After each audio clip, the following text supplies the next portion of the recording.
First control చేస్తుంది. President ఉన్నారు కాబట్టి ఆ రివ్యూ ఇచ్చే వాళ్ళు మీరు యాక్షన్ తీసుకుంటే దానివల్ల ఏంటంటే మంచి మూవీని కూడా రివ్యూ చేసే ప్రయత్నం చేస్తున్నారు. Really so happy. ఎందుకంటే బిజినెస్ మ్యాన్ నేను రివ్యూ చేశాను. రివ్యూ చూసిన తర్వాత వెంటనే అంటే ఒక రూపాయలు సంపాదించారు. ఒక టాప్ మూవీకి మీరు రావాలని అనుకునేస్తుంది. ఏదైతే వచ్చిన తర్వాత రియల్లీ హ్యాపీ. నేను మీరు బైక్ పెట్టారు, మీరు వచ్చారని చెప్పలేదు.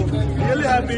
ఫస్ట్ మీరు ఈ NEET control first review writers ఎవరైతే ఉన్నారో, ఎందుకంటే 24 hours పనిచేస్తుంది. అంటే నాట్ ఓన్లీ యూ అన్ని చేస్తారు, వాళ్ళందరి మీద ఎఫెక్ట్ పడుతున్నారు. మూవీ అబ్సల్యూట్లీ గుడ్ అంటే మీరు కంటెంట్ తీసుకొస్తారు అని ఎవరన్నా అవునండి. ఆగండి, వీడియో అయిపోయిందని అప్పుడే వెళ్ళిపోకండి. మీలాంటి ఎంటర్టైన్మెంట్ లవర్స్ కోసం ఒక మంచి ఆఫర్ తీసుకొని వచ్చేసాను. With this offer book my షోలో ఒక టికెట్ కొంటే ఇంకొక టికెట్ కంప్లీట్లీ ఫ్రీ. పీవీఆర్లో ఫుడ్ అండ్ బెవరేజెస్ మీద 100 రూపీస్ ఆఫ్. ఇవే కాదు, ఇంకా చాలా బ్రాండ్స్ మీద డిస్కౌంట్స్ కూడా ఉన్నాయి. ఇది ఎలా అవైల్ చేసుకోవాలనుకుంటున్నారా? With this IndusInd bank credit card. ఇది lifetime free credit card. అంటే జాయినింగ్ ఆర్ యాన్యువల్ ఫీ లాంటివి ఏమీ ఉండవు. ఇంకెందుకు లేట్, లింక్ డిస్క్రిప్షన్లో ఉంటుంది, వెళ్ళి అప్లై చేసుకోండి.